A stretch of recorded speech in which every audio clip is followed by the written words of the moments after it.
Thank you for coming on the podcast. No worries, buddy, no worries. So if you want to tell everybody, what's your name? First of all, just so everybody knows who you are, and tell us all about you. Okay, so I'm Stacey Farnell. I'm not from Swansea originally, as probably people will pick up from the accent.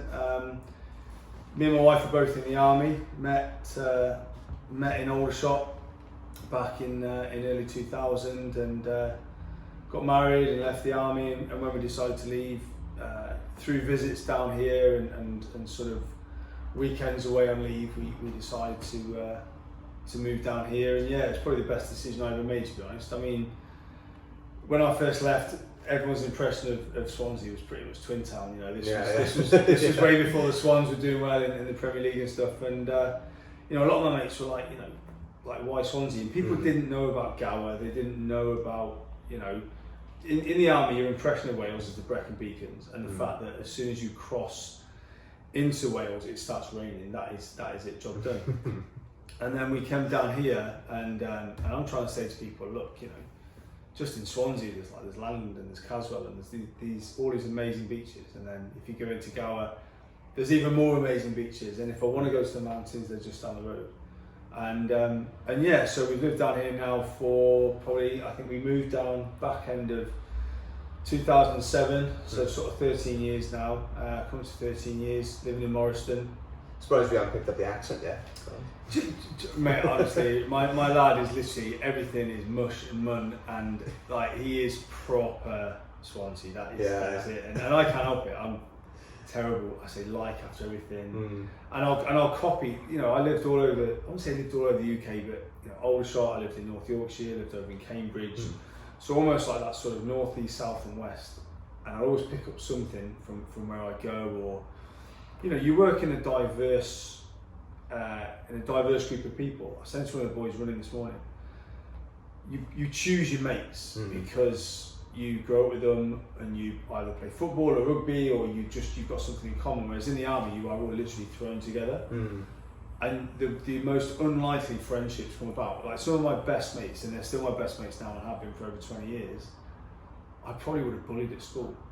Not that I'm any sort of hard man, were they? But just like that horrible, childish bullying, name calling, that sort of thing. But you join the army and you've got this really thick skin. Everyone's got a nickname. Everyone's got something. We had a lad with one hand, and all he had was like his thumb and a bit of his little finger, and everyone called him the Claw, and that was it. He was known as the Claw for his whole career.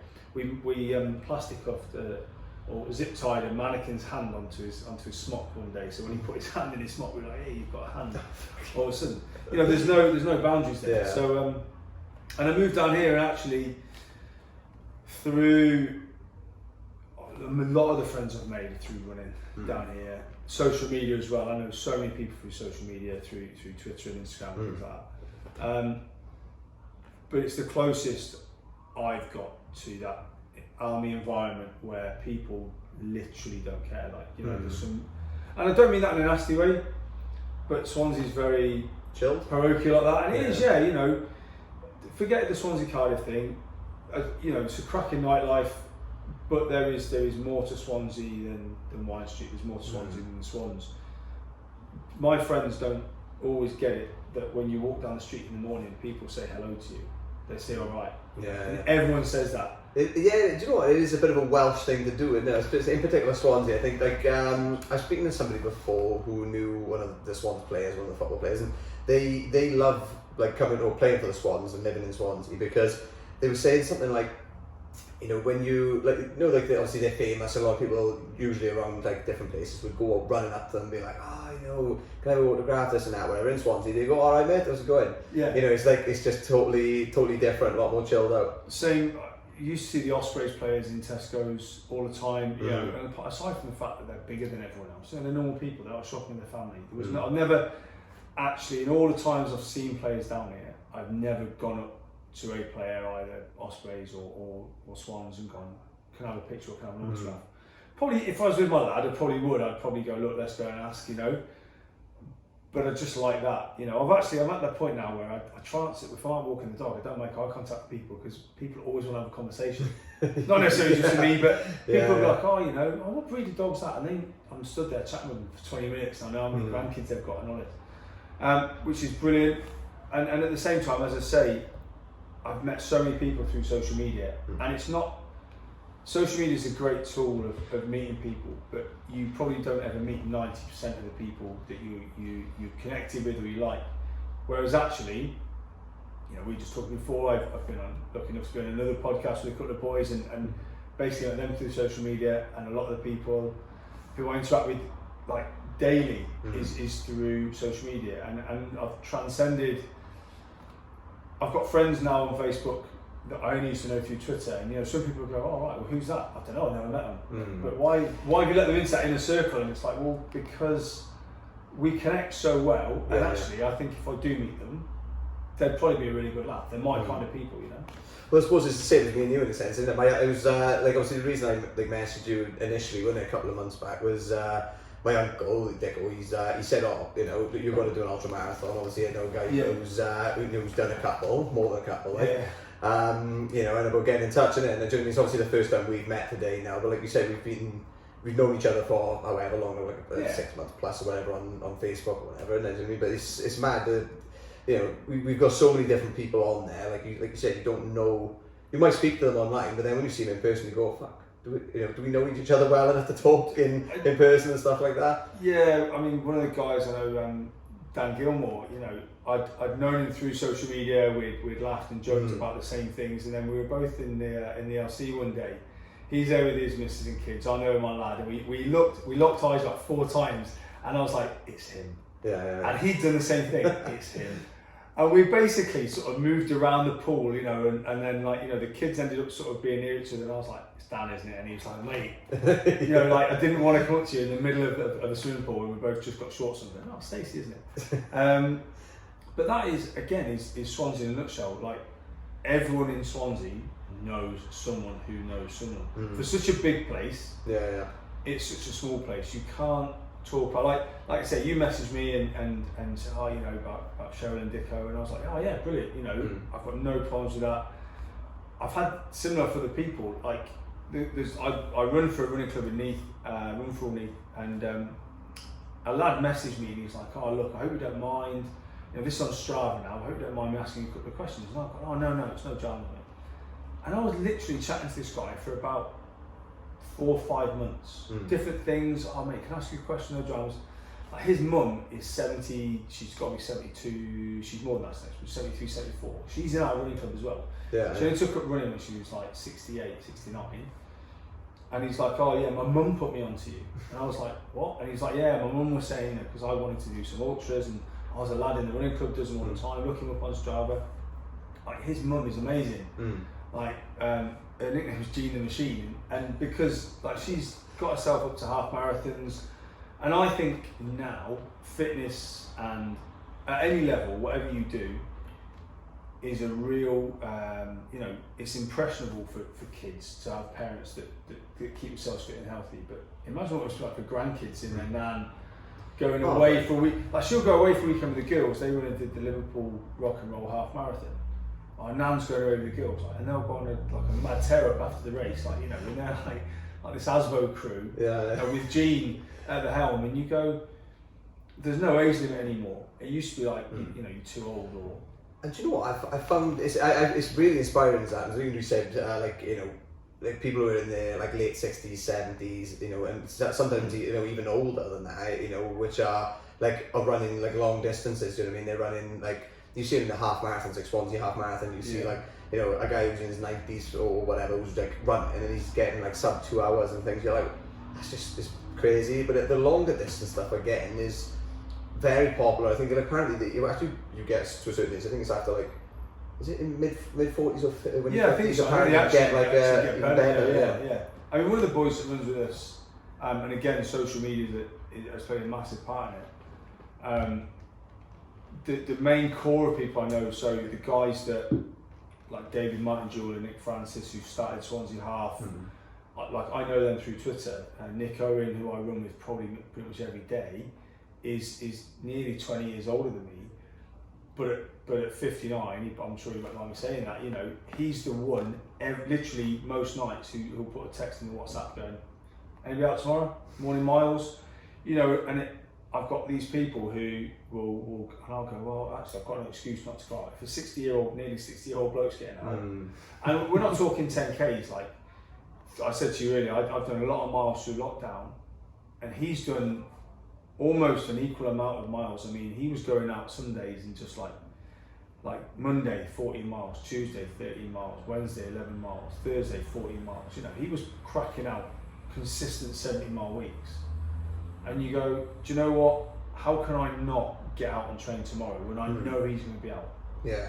He doesn't like hilly runs, hates them, but he's doing, you know, a bit of Claysmont Road up to the DVLA. He'll be all around Winarlow and Cockett and Town Hill, and you go, well, I can't not go out if he's doing that. And he's what, 59? 59, yeah. So as you said, we talked about this earlier on as well, but for everybody listening. How many miles have you done to date this year? So I've done, so last year I did 1,700, and I think it was 1,749 or 29 miles, something like that. And I've done 1,900 miles already this year. Yeah.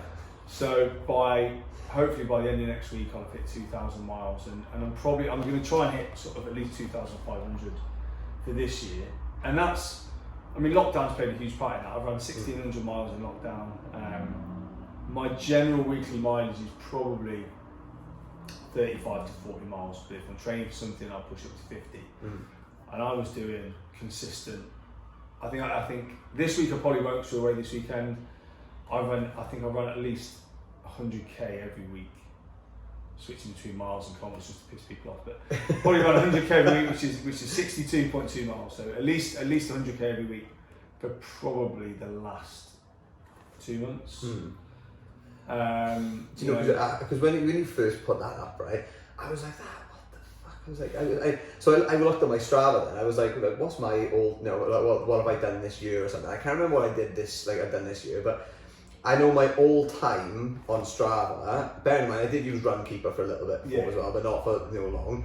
You know, my old time running on Strava was like 900 and something odd miles, or like 1,100 maybe, or something like that. And I was like, that's my old time.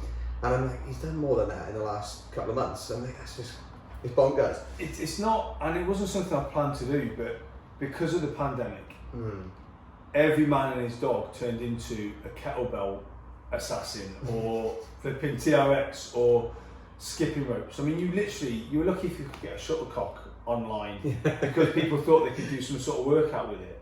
And whilst I'm a massive advocate for anybody doing any kind of fitness, it was pissing me off because I didn't have the things. And just to take a step back, like all I've done for so I've been at the army for 12 years now, and all I've really done, I played rugby for a couple of years, which I'll sort of touch on in a bit if we get time. And then I started running again, and all I've really done is running. I've flirted with different gyms and going, but really inconsistent, and running was my constant. Yeah. And then Carl Mainwaring opened Mainway Fitness down in the new gym sort of August, September last year, and I went down and joined the gym. It's a great setup. It's not the biggest space you'll ever be in, but they've maximised every inch of it for the users. Really, really fantastic atmosphere down there. And I went in and straight away said Nick Francis before. Nick has done time at Titan and loads of the gyms. And actually, has been a huge influence on going, well, let's go to the gym, we're going to do this, we're going to do that. I said to you earlier, he sends me stuff on Instagram, let's do this. And I'm like, no, let's not. And stop sending me this shit because I don't want to do it.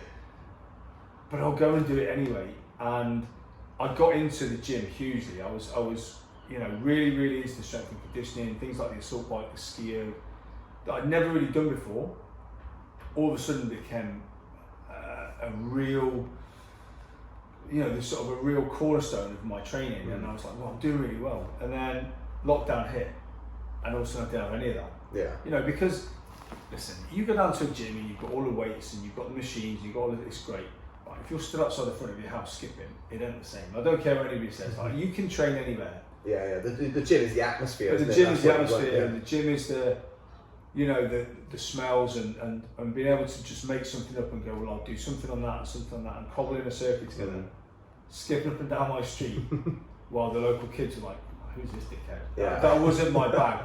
So I made a conscious effort to go out, because like I said to you earlier, I run at, generally I run at 6 o'clock in the morning, but I will go out earlier if I need to, if work means I've got to travel or whatever. So I started in lockdown, I started going out with like, start off at 6, and some days I'll be out earlier than that, sort of 5:30, and I'd run. And because I've worked from home now since probably March the 15th, 16th, something like that, that's how I've managed to amass all these miles, and I've been unrestricted in what I've been doing in the morning. You know, I can still get in and be online for 8:30, but I'm able to do some days, you know, up to 20 miles on a Wednesday morning. That's unheard of. But I'm only able to do it because I'm sat at home. Like in the afternoons, I'm like, you know. Yeah, that's it. If you're going actually into work in the office, you've got to. It's a totally different thing. But at home, you can chill out, and as I say, I felt a huge part of my training was missing because I wasn't going to the gym, and you know, to be fair, the likes of Carl and people like Chris Ware were putting loads of stuff out for their members, and doing loads of online content.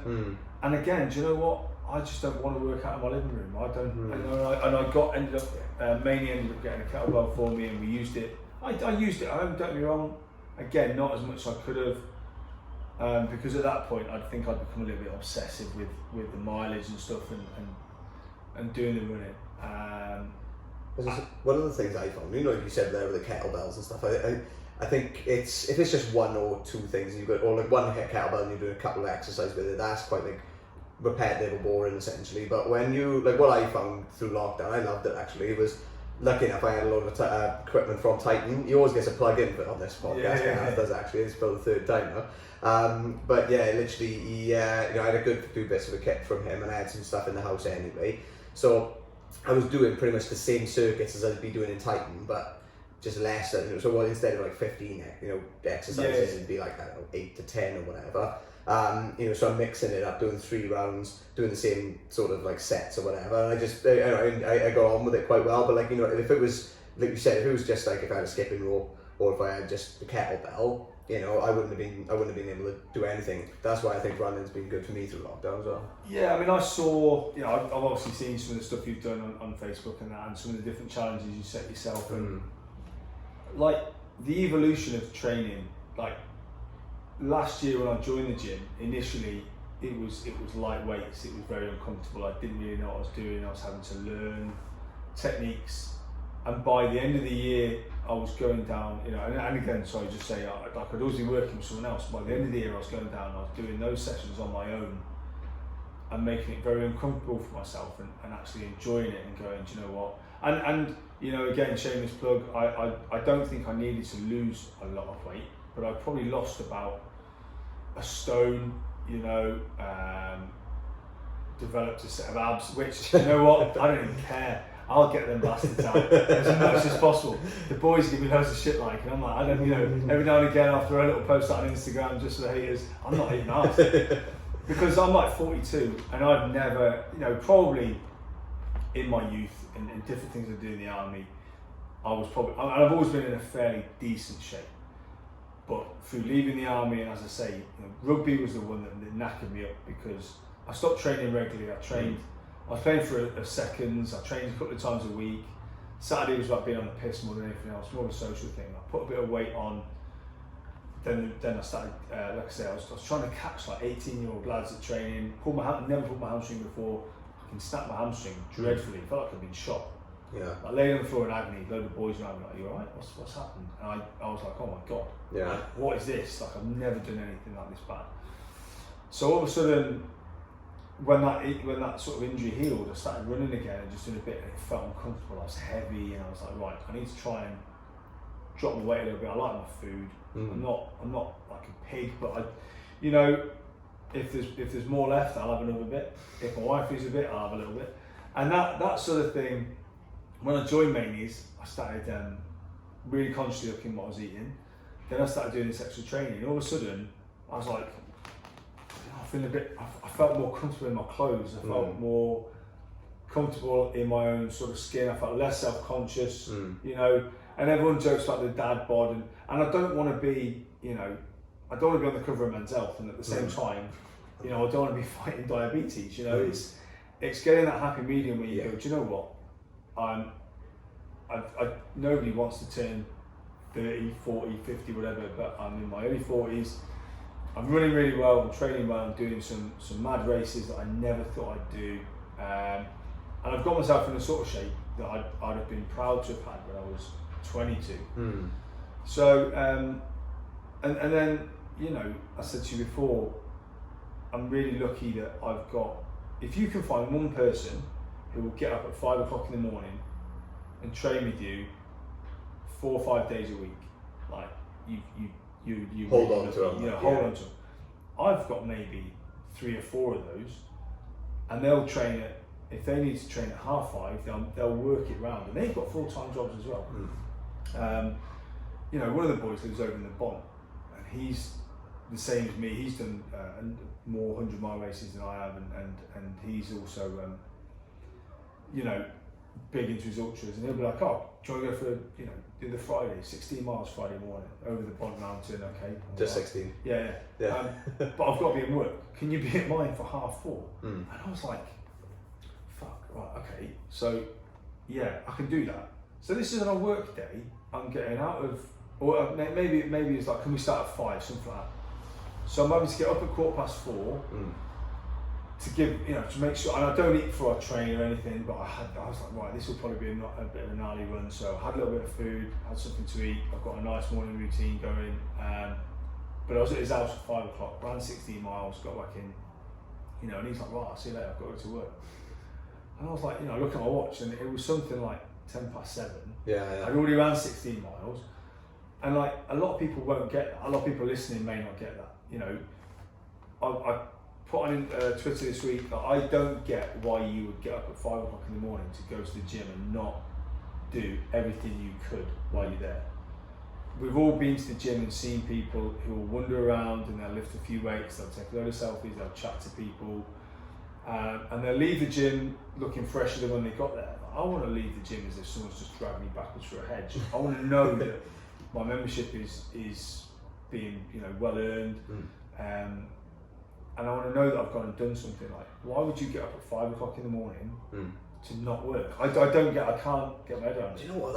I've never looked at it like that, actually. Yeah, because I think I've done it as well. Like, where I've got up early and I've probably floated around it, you know, in the gym and stuff. But like, I think I've always felt better in the day. Not when I've actually gone and done that. When I've gone to the gym and just floated around, for example. But like when I've gone and done a boot camp, or when I've gone and done Titan, or I've gone and done a run, or some sort of strenuous activity where I've literally pushed myself to the other extent, I always feel better for that. Like, you know, where I never used to like going to the gym and just doing weights, and I think that's probably why, in that sense, because like I almost feel like I'm floating around and you've got to try and self-motivate, whereas if you're doing a class of some sort, you're getting pushed as well, or if you're running as well, you just kind of, you know, I think you get into it, then you're a lot easier. I've never, and I guess again, you'll have people listening that will have always done weights. I've never got on with weights in that, you know, I don't know how long to rest in between sessions. How long's long enough? How long to rest? You know, what should I be doing? What's the technique? You know, I would flirt in and out with it, and you know, I've got some mates. A really good friend of mine sadly lost both his legs in Afghanistan, and since then has been to the Olympics and been to the Commonwealth Games twice, and he can bench press like 192 is his PB. You know, he's got nothing from above the knee down. He has to be strapped to the bed, so everything he lifts is pure chest and arms. But his PB is 192 kilograms, which is about, I think, about 23 stone. Yeah. So, you know, anybody that's a regular gym goer, try and lift 23 stone off yourself, you know.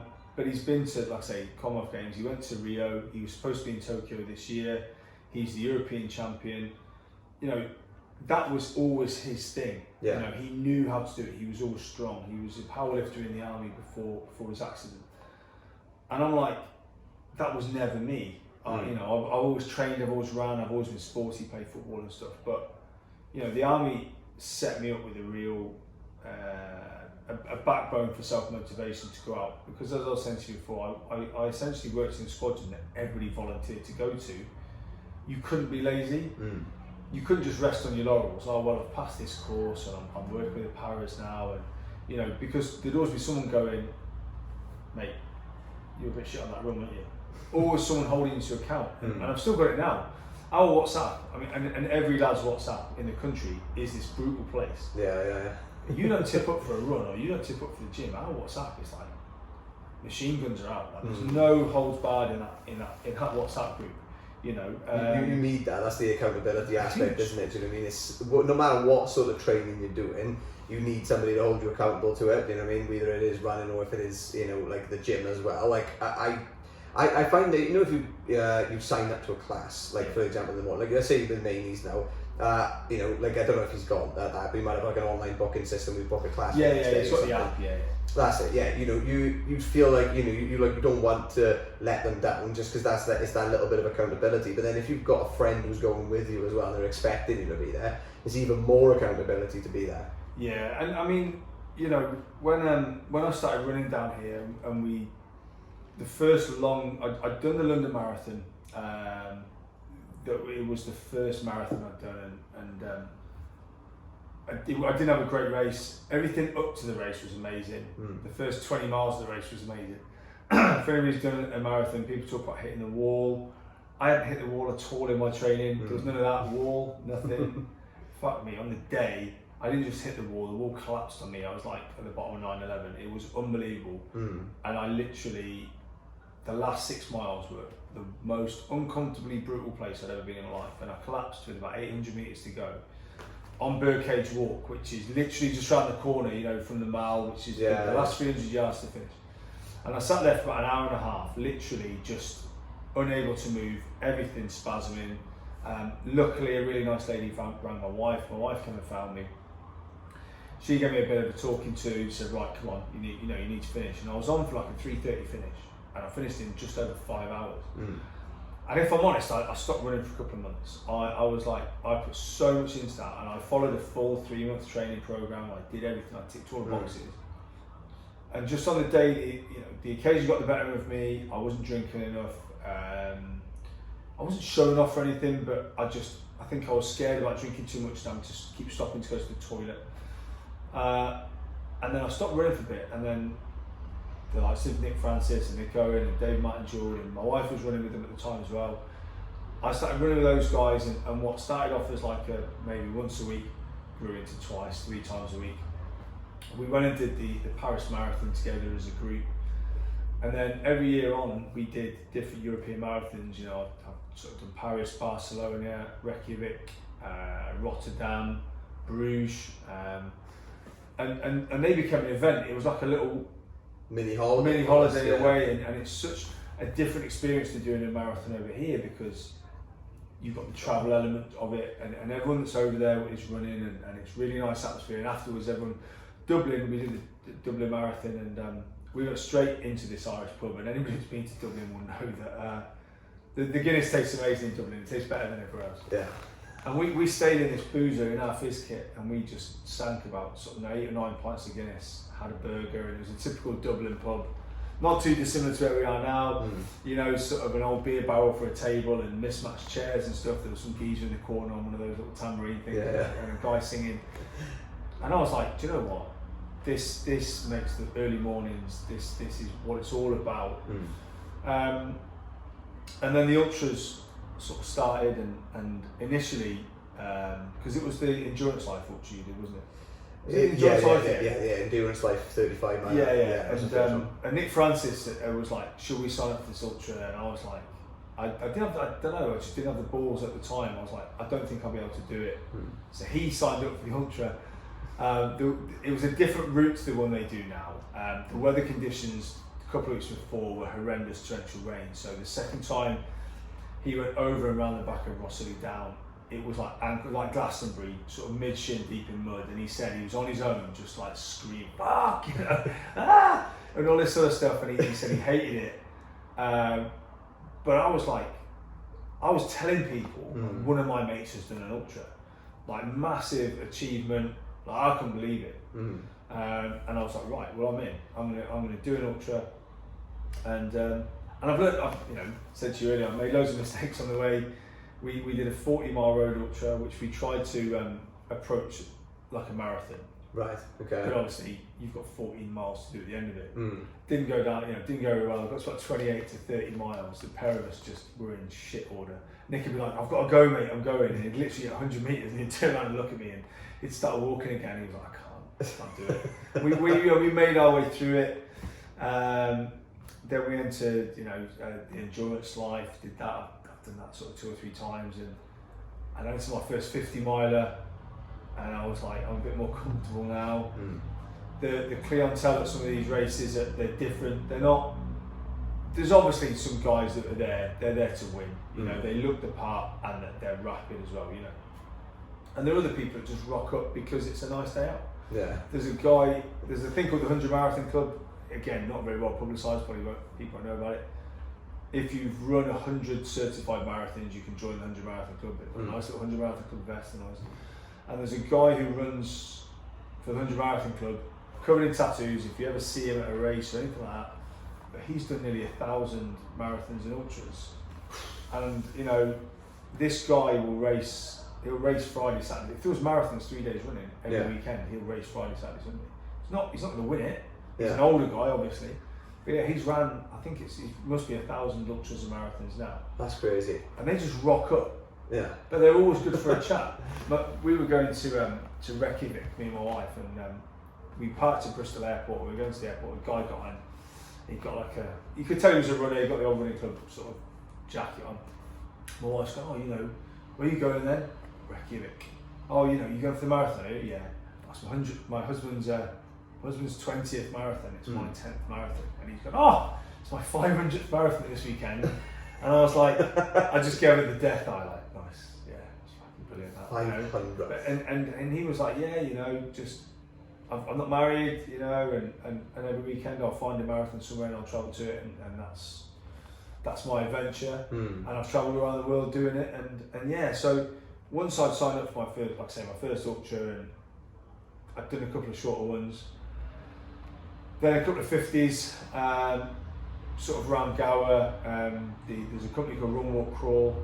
Yeah. They do the sort of Gower 50 in November. I did a couple of 50s in North Wales, and then I signed up for 100. And do you know what? I literally signed up, but didn't press the button about 10 times because you run a half marathon, then you run 20 miles, and then you run a marathon. You build up to it. Yeah. You don't really build up to 100 miles. Because it's such a jump up, isn't it? Yeah. Even from the 50, because it's such, When you say double the distance, like I heard your podcast last week, you were like, didn't think I could ever do a marathon, doubling the distance, 13 to 26. Well, 50 to 100 is like infinitely this huge number, and you go, how do I approach this now? Like down here in Wales, and if you want to, again, if you're not into this scene, you probably won't know it, but there are marathons and ultra marathons every weekend all over the UK, ranging from, and people say, I'm a bit of a bloody purist with this. People go, anything more than a marathon's an ultra. And I'm like, well, not really, because if you enter a marathon, it happens to be 28 miles. You haven't run an ultra, you've just run a marathon on a trail that's longer. Yeah. Like, if an ultra is 30 miles, for me, it's sort of 30 miles on, because that's pretty much what I say. Yeah, realistically, I mean, I've ran a 29-mile trail marathon simply because to do the route, you couldn't fit it into 26 miles because that's not how the coastal path works, whatever. My mate Lee would be gutted about that actually, because he did the Endurance Life Marathon, which was 28 miles. So he was like, I basically done that's it. And people say that. So I've done this ultra, and I was like, well, no, you entered the marathon. Like, I've literally, all of the boys I run with did a trail marathon in Brecon, and it was like 29.5 miles by the time we got in, because you can't just move a part of the coastal path, part of the mountains. It's like, look lads, it will be 26 miles ish, and that ish just happens to be 3 miles more than you want, and again, if you're lucky, there'll be a 100k race, which, as I said earlier, is 62 miles. There might be a 70-mile race or an 80-mile race, but in general terms, it goes 26, 30 to 40-ish, 50, 100. Yeah. And I was like, do you know what? I signed up, I put all my details in, I think I hovered over the submit button, can't do it. And then I just thought, do you know what? What's the worst that can happen? And that's when my mindset really changed. What is the worst that can happen? Like you can fail. And as it was, I rang one of the boys had said, look, I'll do because there was 2 races, 50 and 100. And he said, I'll run the first 50 with you and it'll put you in a really good place. And actually, he had a terrible first 50 miles. And we stuck together mentally, perhaps. I didn't have the best first 50 miles. And by the time we got to 50 miles, I was like, do you know what, I'm fucking done. Like, I don't want to run another 50 miles. My head was gone. So I put it out the window out my mind for a couple of years, and then I signed up for another one. So again with Run Walk Crawl, there's a race called the Pembrokeshire 100, sort of very sort of candidly named. You run from a village called Dale, which is just outside Haverfordwest, to St Dogmails, which is just outside Cardigan. Right. So if you're ever looking at the coastal path, and you obviously, the listeners won't be able to see this, but you kind of start here and you go and you do that. Okay. And you're all the way around and you're out there. So at one point, you were looking directly across the sea from around St Anne's Head to St David's. Right, okay. Now I knew St David's was at 45 miles, but in my head, because I could see every step of that 45 miles, I was like, fuck, that's easy. That's easy 100 miles there. I'm not even halfway. Put it out my head, I went and around and around and around and around. And yeah, I got to the end. I think it was like 103 miles. I got through 100 miles. Did this like Facebook Live. I'd been really chuffed to do it, and I was like, I'm actually really annoyed because I knew I had at least another 3 miles to go because that's where the finish was. It took me 30 hours. So I started at 6 in the morning, finished at 1 o'clock the next afternoon. So I was out all night. The night, as I said to you earlier, I had the weirdest hallucinations. About 10 o'clock in the morning, I was going across the coastal path, sort of around Newport in West Wales, and there was a black bin bag caught on a barbed wire fence, and it was rattling. The wind was hammering down, and the floor started swirling. I couldn't focus. I kept feeling like I was falling down a bit of a rabbit hole, and then this black bin bag was there shaking. And I promise you now, there was 3 massive crows or ravens, and they were laughing at me. And I remember standing there. Luckily, no one was about. Fuck off! Being really aggressive, screaming and shouting at these black bin bags. And I was like, "What are you doing?" I sat down and I had some food. I had some cookies from one of the checkpoints. I scoffed all them. Had some water. The swirling and the spinning subsided, and I cracked back on. And I got to the finish, and I've got a picture of me at the finish, and you'd have thought I'd just run a half. Like I look really fresh. Yeah. I wouldn't say I was broken or anything, but I was almost in shock that I'd done it. I'd ran that 100 miles, and the time didn't bother me. The winner, who is an exceptionally good runner, I think did it in 23 hours. And this guy has got huge running pedigree. So the fact that people go, what you were 7 hours behind the runner. I think I was like top 10. I think I was maybe 8th or 9th. Something stupid. And I remember having this real period of reflection. Lost a couple of toenails. Pulled them off, got rid of them. Hobbled about for a bit. Basked in the sort of oh my god, that's amazing. And then. And people may have had this. I know you've definitely got this sort of mindset that nobody ever just does one marathon. Once you do it and you go, that's me. I'm only going to do one. I'll never do another one. Once you do it, you go. You almost like. I'm not saying it's like heroin, but chasing the dragon again. You almost like. I want that feeling again. I want that feeling of achievement. I want to share stuff on social media, and I want people to go, "Oh my god, that's amazing!" Yeah, you want it to be. I think you're not showing off, but you want to feel like people recognise what an effort it was. Yeah, and it becomes part of your identity as well, then, doesn't it? Do you know what I mean? It does become part of the conversations you have with people, and especially if you're in you know, that those social circles where it's a big thing. Do you know what I mean? Because it becomes part of, you know, the connections that you've got, I think. But yeah, no, definitely. Like, you know, you said, you know, when I'd done that 50 miler the other day, you know, from when my knee went onwards, about 28 miles in, you know, from then on I was like, right, this is not good. And about 32 to 35, well, probably about 35 miles onwards, I was like, fuck this, I'm never doing 100 miles, I'm never going, you know, this is me now. But then as soon as I finished it, well, actually, when I finished it, I got in the van, my mate's van, and I was like, yeah, nah, I'm not going any higher than this. But then I woke up the next morning and I wasn't even aching that much. You know, I felt like I'd been hit by a train until I actually got up and kind of, you know, shook off the cobwebs, and I was alright then, do you know what I mean? I was, the worst part of me was my shoulders from the bag. But yeah, that was, like, you know, that day, the next day then, I thought, you know what, actually, yeah, I do want to go up to 100 now.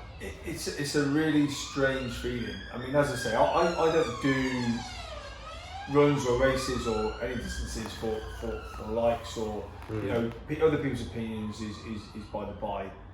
But, you know, it is nice for someone to go, did you really run that? Like, or, you know, how did you approach it? What was your mindset? And I like to challenge myself in that respect, and I like to think to myself, you know, right, actually now I've been there once, and, you know, I'm gonna have another go. And one of the boys I run with a lot, Gary. I mean, Gary has run probably 3 or 4, I think maybe 300 miles now.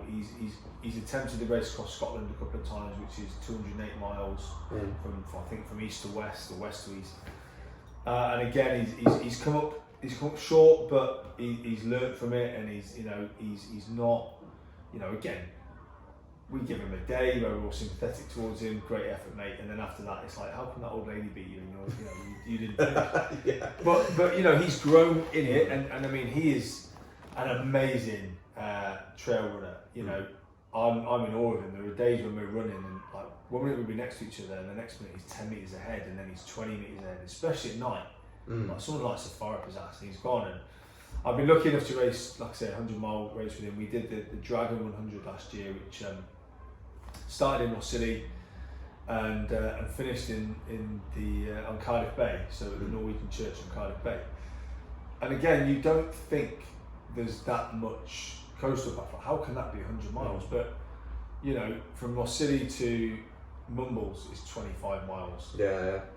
The coastal path goes inland at Baglin. It goes all inland to Cumavon. You've got to go from Cumavon over to Bryn, from Bryn to Margan Park. You don't even hit 50 miles until where the reservoir is. As you're coming back through to Port Talbot, you've got the reservoir on your left. Just before you get to Tartar. If you were going to drive into that reservoir by the crematorium, you go all the way down, and there's a checkpoint by the train tracks, so you're 50 miles there, so you've got another 50 miles to go. You run around to Porthcawl, so Rest Bay, Porthcawl, Treco Bay, Ogmore, Clamit Major, then you get to Barry, Penarth, and it's like, even at Penarth, you're still like fucking 5 miles short, and you're like, you know, Jesus Christ, like, when is this race ever going to end? Yeah. And the people stop you, like people drive past, people you'll never see before, you'll never see again, and they're like, oh my god, you're doing this 100-mile race? It's like, yeah, and they'll stop and they'll give you food, do you want a drink? Like one woman drove away, came back, and me and Stabber together, she bought us an ice cream each. Yeah. Gave us a bottle of water, make sure you've got enough water on you, you're doing amazing, you know. I'm only a local club runner, I do my park runs and stuff, but this is boggling my mind. Where have you started? She sort of, you know, literally just dumped her car and walked with us for a little bit while we spot these ice creams in. And I'm like, do you know what? I like the fact that at this age now, I'd love to, you know, everyone says, what would you say to your younger self? I'd say to my younger self, like challenge yourself more. Do something that scares you. Do something that, it doesn't have to be a physical challenge, it can be travelling, it can be something that you just don't think that you can do. I'm not a talented runner, I'm not a natural runner, I've got a terrible running gait. Heard you and your mate chatting last week about stretching. I don't stretch. I was going to ask you that actually, yeah, I was going to ask you that. Don't stretch. I ran 13 miles this morning, I got in, I had a shower, I sat down and watched an episode of Last Chance You on Netflix. Yeah. And then took my lad out on his bike. Yeah. No matter what distance, marathon, ultra, generally I just get in the car and drive home. I don't stretch. Now, I'm not saying that's the best approach. it's just, I know I'm stiff as a board. You know, I tried hot pod yoga, I was going, I wasn't quick enough, I definitely wasn't flexible enough. So by the time I was in downward dog or something else, they were already in the next move. And it wasn't almost like there wasn't a beginner's class. It was like, I'll come to this flow and you'll be fine.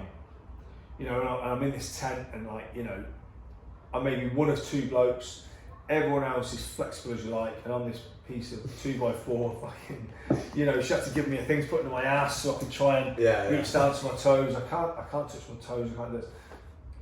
But I can motivate myself to set an alarm every night to get up and go out and run, or train, whatever, you know, whether it be the gym. And I don't think you can train yourself to be like it, but you've either got that little fire burning in your stomach, or you haven't. You know, like, you know, you said that you've come on from almost, as I say, that sort of progression of doing a bit in the gym, the shorter runs, the half marathons. So could I do a marathon? And now you're on this upward spiral of, well, what can I see then? It does. You once you, like, I think a lot of people have got the roof at a marathon, like, you know, because ultra marathons are relatively new, I think, in a sense. I mean, they're not, you know, the people have been doing it for a while, but it's more like an underground type thing, and, you know, like, it's almost coming a bit more mainstream now with people like, you know, Goggins and things like that, where, you know, they're famous on, like, social media and people have seen them do this crazy stuff.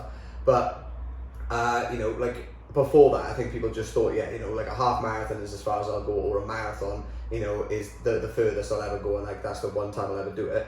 But I think once you remove the ceiling, it's like, well, how far actually can I go? How high, you know, how high is this ceiling? Do you know what I mean? What can I push myself to do? And I suppose, like, with yourself, in that sense, if you're doing the 50s and then, you know, run up to hundreds, you'd probably like, shit, you know, what can I push myself to do? Like, would you ever go over 100, or have you?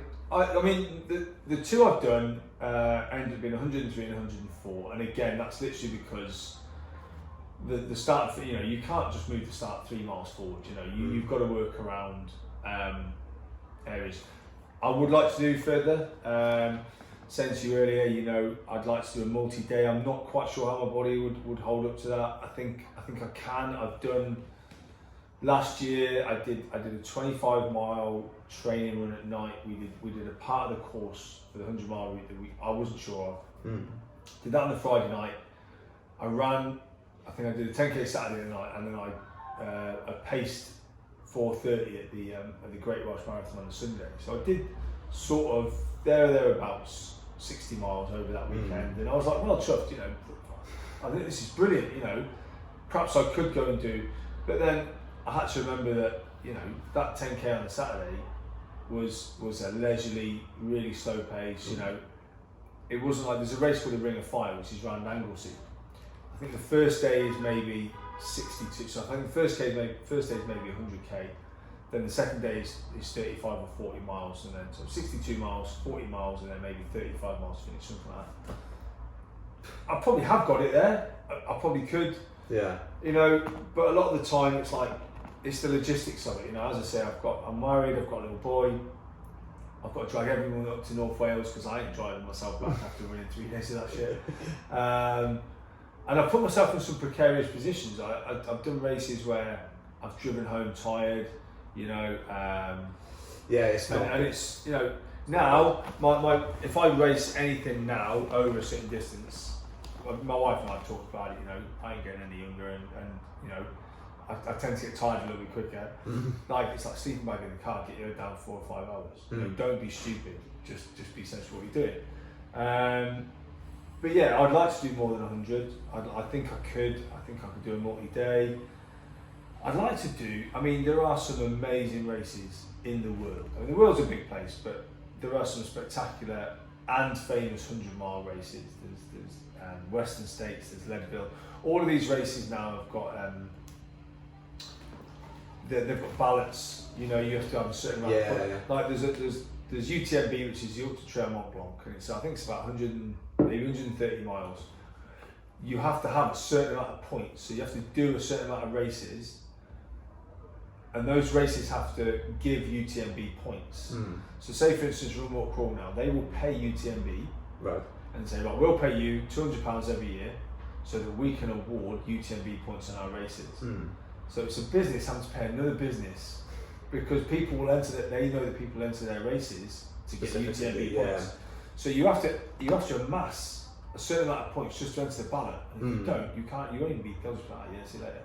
So over a week in Chamonix, they have about 6 races, and you can enter different ones. UTMB is like everyone sees as the sort of recognised one. You know, they're all part of the UTMB week, but UTMB itself is the one that everyone wants to do. And you'll see videos of it, and you know, you can have a look yourself, or people that are listening, you know, have a look on YouTube. The finishes of UTMB, you've got literally these small villages, and Chamonix is like, even though it's a big resort, it's quite small. The 10 people deep down the finish line, they're trying to touch the lead runners, and you know, it's madness. It's proper madness, like, you know, like almost like parades where football teams win and stuff, because that's the culture out in Europe. And so there's things like that I'd like to do. I said this year I'd like to have done a European ultra, and there's one in Iceland that I'd like to do. I think it's called Fire and Ice Ultra, something like that. Fire and Ice, that's got a bit of a scary you know, and it's, I think that's about 70 or 80 miles, and but they're the things that I think to myself, like, I want to challenge myself on that. And I'm lucky, you know, living in Swansea is amazing for a lot of reasons, but one of them is that I don't have to travel more than 50 miles, and I reckon I could do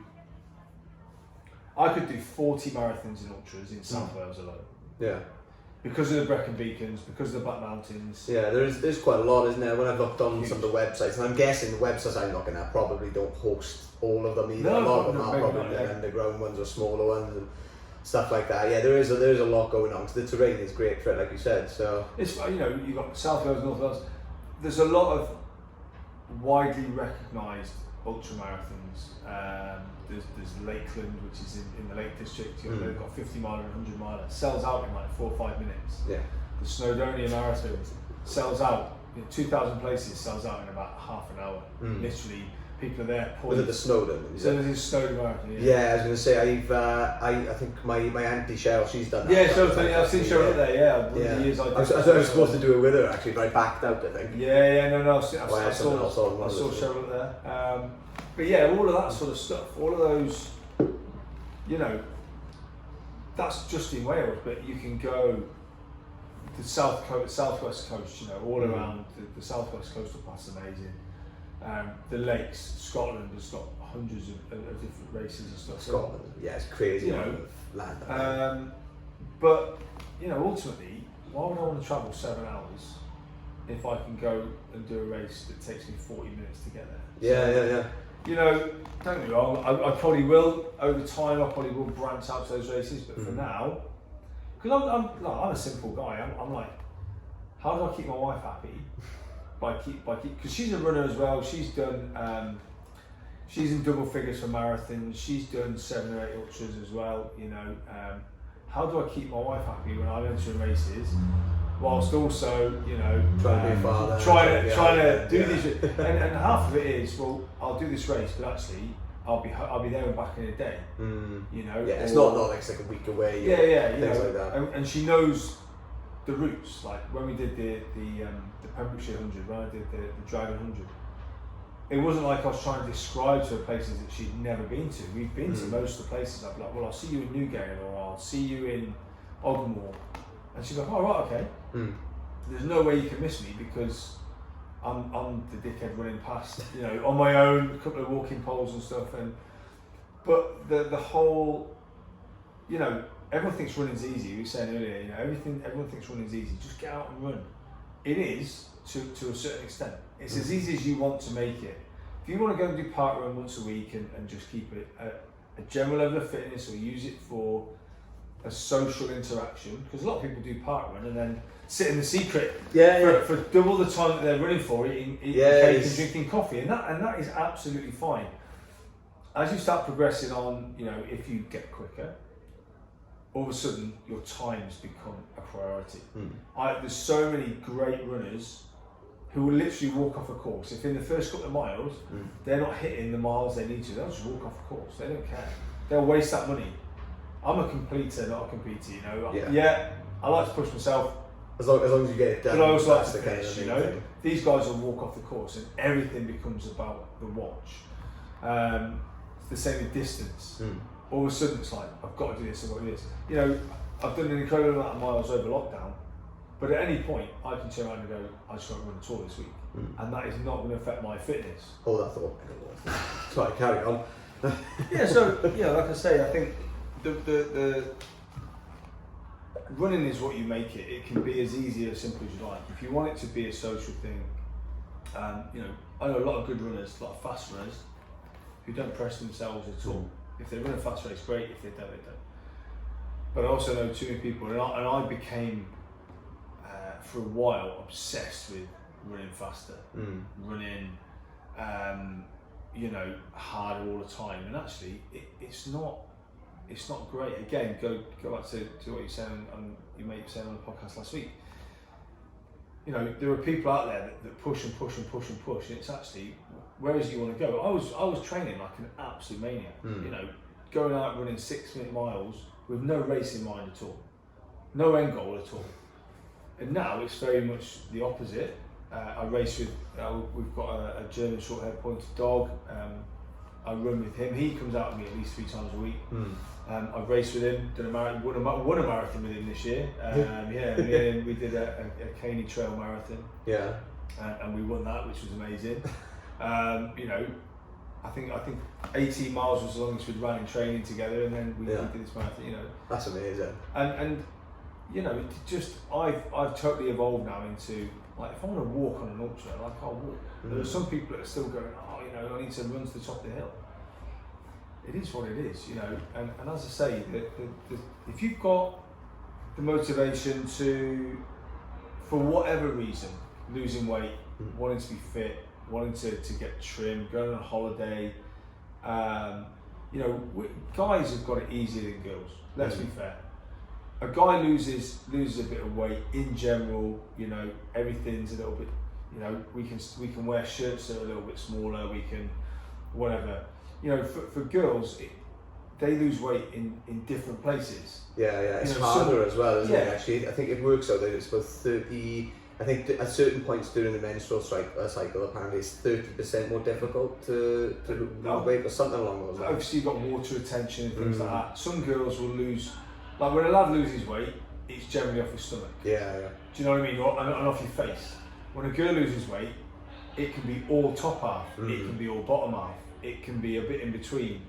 You know, when women have had kids, there's elasticity in their abs and things like that, and you know, a lot of people are very self-conscious about that. So fitness and those endorphins that it releases are a really positive thing. And like I say, Manies is amazing. The online community they've got is brilliant. They're very encouraging. You know, I don't go to the classes, and I'll say it for a couple of reasons. One is, do you know what? I'm the most uncoordinated person in the world, and I don't want to knock someone out with a kettlebell at 5 o'clock in the morning. But the other thing is, like, I've got the self-motivation to go and do that stuff on my own. I understand that some people need perhaps a PT to lead them through something. I can go down and I can put something together and think, do you know what? Perhaps I've ran this morning, this is my second session of the day, and I'm going to leave everything at the gym. And that's cool. I think, you know, to be a role model, you know, we go out running as a family sometimes. So there's me with the dog attached to me, my lad's on his bike, he's at that age now where he can come out and do distance, my wife's running, and you get some odd looks. Jesus, what the fuck's going on over there? Who's this geezer with the dog? The boy and the dog, they're having a race, I'm getting dragged along. But for me, like, I don't even know if my mum can ride a bike. Genuinely, we've had this conversation with her the other day, because my lad grassed me up, he was like, Nanny, Daddy said that you can't ride a bike. My mum was like, well, I can, and I was like, yeah, well, you know, I'm sort of 42 now, and I don't think I've ever seen you ride a bike. And she was like, yeah, I don't think I ever have around you, which is a really weird thing to say. Whereas my lad and my wife will go running together, and Kerry will be like, right, come on, we're going to go do 5 or 6 miles. And he'll go, right, okay, mum, and they'll chatter and they'll natter all the way around. And he'll come back in and he's like, bop, bop, bop, bop, bop. And I'm like, you know, I look at her and she'll have that sort of smile. And I'm like, it's great for them to be able to have that mother and son time. Yeah. Same with women that are getting back into fitness after having kids, and they get a running buggy. I was just going to say that as happens. Yeah, I've seen a good few people now with running with a buggy. Yeah. Blokes as well. Do you know what I mean? I've seen them both running with their kids, and I think it's great. Do you know what I mean? It is. I think it's a really, really positive influence. Like I've said to my lad, like, how many kids in your class? Mm-hmm. How many kids has their mum run a marathon? Mm-hmm. How many kids have been out running with their mum when you're on the bike? And often Kerry will say, look, will you go park at the Secret and we'll run down and meet you from Morriston? It's like 5 miles. Right, okay, no dramas, and they'll come down together, and all I can see in the distance is them nattering away, and I've got my coffee and ice cream, whatever, and I can't ask for much more because again, I'm asking them to give up part of their weekend when I'm racing. Same with my wife, me and my lad have been out early doors. She's done ultras when we followed around all day, and we've popped up in surprising places, and I'm like, look at that, look what your mum's doing there, it's amazing. Whereas I would say to mine, and it's no slight on her, it was a different era then. When she finished work on a week, she worked hard a week, the last thing she wanted to do was go for a run. She wants to go out and socialise with her mates. Yeah, it's totally different to what it used to be. Yeah, definitely. But an age, there's no sort of boundaries now. People are getting into fitness young, they're getting into fitness old, they're getting into different levels of it. And social media, don't listen. Let's not believe everything we read on social media, everything we see on social media. The people that are the happiest all the time probably aren't. Do you know what I mean? I've got friends who split up, and when I spoke to one of them, they were like, it was all that. All those pictures they used to put on, they hated being around my family. It was literally all for Facebook. Yeah, they'd sit in the corner and just be miserable while we were there visiting. Yeah. And when we came away, I'd be like, fuck, we've just been in a different house. If we just seen something different. So, on that side, you've got to take it with a pinch of salt. I'm quite real. I don't do Facebook too much. Massive on Twitter. I keep it sort of fairly busy on Instagram. But they're the things that I look at and go, right, what's so-and-so been up to? I saw you go, right, I'm going to go do a 50-mile run, and I was like, fucking amen to that. So I try to wake up some mornings and, look, I wish I had the time.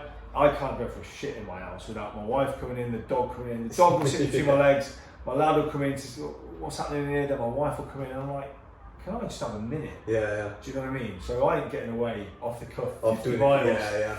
And on the flip side, some days I'll sacrifice an hour's sleep and I'll go out and do 20, 25 miles early doors and come back in and be like, oh, happy with that, I've run that distance. I seen you do that the other day actually. I'm sure you finished 20 miles before sunrise or something like that. Yeah, it was a Friday morning, I think. I'd gone out. I think I'd done, I think I started at about 5. Probably the sun was up, but I was running around SA1 and it was just like, how nice is this? I mean, I will never, I'm from Leamington Spa, which is about 10 miles south of Coventry. And I will never get over the fact that every day I can wake up and go to the beach if I want to. Yeah. I'll never get over that fact. I'll never get over the fact that as much as I dislike running on the prom because I've done it so much, when the tide's in, all the way in, I could be anywhere in the world. Yeah. It is. And if the weather stays great in Swansea, mate, I probably wouldn't, obviously the experiences of going abroad are great. I wouldn't travel that much, but I will never get over the fact that I can just go and do that. And as an outsider, I mean, we've got friends and family that go, well, where have you been this weekend? I Stan Gower. Where in Gower was that? Yeah. Such and such. I'm like, no, I don't know what it is. I had a few messages actually, because I put a few photos up. There was one, right? I told you, I think we spoke about this. It was the steps at the bottom of Oxwich. I got to them and I went, oh, fucking hell, I forgot about these. And I'm looking at it, I'm like, right now, I'm having 5 minutes for it, because I'd run 26.3 miles by that point, just slightly over a marathon. And there's like a little bench in there at the bottom of the steps. And I went, right, fuck this, I'm sitting here. So I sat down, opened up my bag, and like, right, what munchies have I got? So I think I pulled out some clementines, I pulled out, Yorkie bars and, Whisper bars, all this different stuff. But like as I kind of stopped doing that, and I just looked forward, obviously that was in front of me. I mean, there's a couple of trees, but you could see through it's the trees, amazing, the water. sort of panoramic, isn't it? Yeah. I was like, oh my god, I was like, that is unbelievable. It was just, just that kind of picturesque moment. But there was loads of that around the Gower. I mean, stopping, at every beach I got to, obviously seen that, to do checkpoints in terms of the mileage. But I was just, just dumbfounded about how amazing it is. Like, I've been to a lot of those beaches anyway, but when you're running it, you get like an extra appreciation of it, I think, just because you're out amongst it. And like, I wasn't going for time, it was just a matter of going for it and see what happens, you know what I mean? But you see Gower in different phases of the day as well: sunrise, sunset, dusk, all this sort of stuff. And actually, you come to appreciate just literally what's on your doorstep. I mean, if lockdown has taught people anything, I think it's to appreciate the freedom of being able to go where you can go. And you can tell that by, like now with the sunflowers out in Ross City, you literally think it was Glastonbury. We went the other day, I read somewhere, maybe, it's probably longer than this now, it feels like only 5 or 6 years ago, maybe longer. The National Trust paid £2 million for those 2 extra fields for parking. Or it may have been a cluster of fields, but they paid about £2 million to the farmer because they wanted that there. And all of the parking fields were full. The sunflowers, if I'm honest, aren't as good as they were last year. Probably because of the good weather we've had and not so much rain. But it was teeming with people down there. It was absolutely heaving, and I was like, I'm not a COVID doom and gloomer. You know what? If you want to wear a mask, wear a mask. I've kept my social distance from people. I think I've been fairly lucky. I've not been ill. But there was no social distancing. You can't social distance when there are literally 500, 600 cars there, and there are people everywhere. And it's like, well, I tell you what, rather than social distancing or trying to stand 2 meters apart, let's just be adult about it. Let's actually start being polite to each other and letting people through gates. No, you come through and we'll go through that way. The whole hand sanitizer business and all that. But again, being able to run in Pembrokeshire, being able to run in Gower, I've raced in North Wales. I did the Snowdonia Trail Marathon. You go up Snowdon at about 20 miles. Is that the 90 miler? No, this is slightly different. We added a new one, Yeah, because that one, I got like one of my mates asked me about doing that. It's like Slateman or something, isn't it? That's the one, yeah. He asked me about doing that, and I went, I'm not running 90 miles. It was just 10 miles from 100. I was like, I'm not doing it, because like, if I'm going that distance, I'd looked at that race. I think they've only got about 3 checkpoints in the whole race, and I was like, what? Oh, that seems really fucking slight, so I'm not doing that. But the Snowdonia Trail Marathon is, you literally hit the bottom of the pig track at Penny Pass at like 20 miles, and then you go up Snowdon. So Snowdon's about a 4-mile climb. And I'm like, do you know what? And it was an amazing experience. Hard race, physically demanding. I'm looking around me going, like, I'm on work with the gods here. This is fantastic. This is absolutely brilliant. And I've been really lucky to see some really cool stuff. I've raced in Brecon where I think it's inversion people call it, where you're above the clouds. So I've been up at Pennyfan and done that horseshoe, and I've been above the cloud. The clouds have been below me. So and I'm not one for stopping. I will stop and take pictures. And I think at this particular time, because I've been stung, I said to you earlier, I DNF'd the race last year, so I didn't finish the race last year. Got to 40 miles, a 50 miler. And literally, I was done. I spent 2 hours spewing up at Race HQ. I mean, it literally just wrecked me. But when I got my phone out to ring my wife, as my phone was in my pocket, my phone had just been putting my password in. So my phone put my password in more than 10 times. No way. Couldn't do it remotely. Took me, I had to book a thing at Apple. Took me 11 days to reset my phone. It was like unbelievable, sort of, just different sort of trail of events that happened that particular day. So I've raced since then, but I always turn my phone off properly so it doesn't happen again. And I was like, I really want to take my phone out, but I'd have to get my shit off and then do that. But again, I feel really lucky that I work at a 9 to 5, 5 days a week. I've got a really busy job. but then on weekends I can sort of throw the shackles off and just go and do stuff. I went through a spate last year of getting up early on a Thursday morning and driving to Brecon and going up Pen as part of my training and catching the sunrise and stuff, and yeah, that's one of the doing challenges. Facebook Lives and stuff. Yeah. Facebook Live from Pen at like, I don't know, 5:30 in the morning as the sun is coming over the mountains is unbelievable. Like I'm not a religious person at all. I wouldn't necessarily say I'm an atheist. I'm not religious per se, but I was like, wow. I'm blessed to see this. I went the week later and it pissed down the whole time I was up there. It was miserable. Yeah, it's really hit and miss up there, isn't it? You know, you can't plan for that sort of thing. And again, you know what? As we were saying before, being able to get up and run and train. I've just literally been asked to go on a leader in running fitness course. The club I'm part of. I train with the fast group, but I'm at the back of the fast group, and in fact I haven't really trained with them properly for a year, because I took a year out of track work because they're too quick for me for a start, and actually the races I was doing, running 5-minute miles or trying to run a 5-minute mile pace wasn't conducive to doing that. But then the coach in that group stepped down and they were like, look, you know, you don't take any shit, you'll give us loads of abuse, can you come and help us out? Did. And then they've just said, look, you know, do you want to do your leader in running fitness course and then potentially do a coach in running fitness course after? And I'm like, okay, I've never been, I've never wanted to be the person doing the training and giving out the advice. And at the same time, because I will say, because I'm not the best advocate for things like stretching and things I will do, like some people, I used to run a track session on a Monday night, hard track session, then I would do a tempo session with the lads on a Tuesday morning. Now that isn't, a running coach would not tell you to do that. So part of me was like, I don't want to be a coach because I don't want to tell people things. Things that, almost things that you know that you need to, but you know, you should be advocating, but that you don't. Yeah, but I don't necessarily do myself. So when we get to the end of the session now, I'm like, look guys, you know, you're all adults, you know what stretches to do. I'm not going to take you through them because actually I don't necessarily do them myself. Stretch once at a track session, take my back. I've done it for 2 years. And you know, look, I've been lucky enough to, as I said to you before, to speak on another podcast and talk about similar stuff that we'll talk to tonight.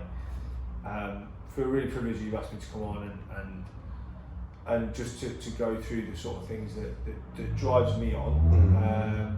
And I genuinely will say this honestly, don't let, to everybody now, don't let anything stop you. If you want to do something, go and do it, but just be sensible in your approach to it. Don't just go, oh well, he made it sound really easy, I'm going to go and do 100 miles tomorrow. Test yourself, you know, do some 10 milers, get comfortable, do a couple of halves, do a marathon. You know, some people, you said before, you know, I think it was your cousin, just went and did a 40-mile race. Yeah. I know people that have done that.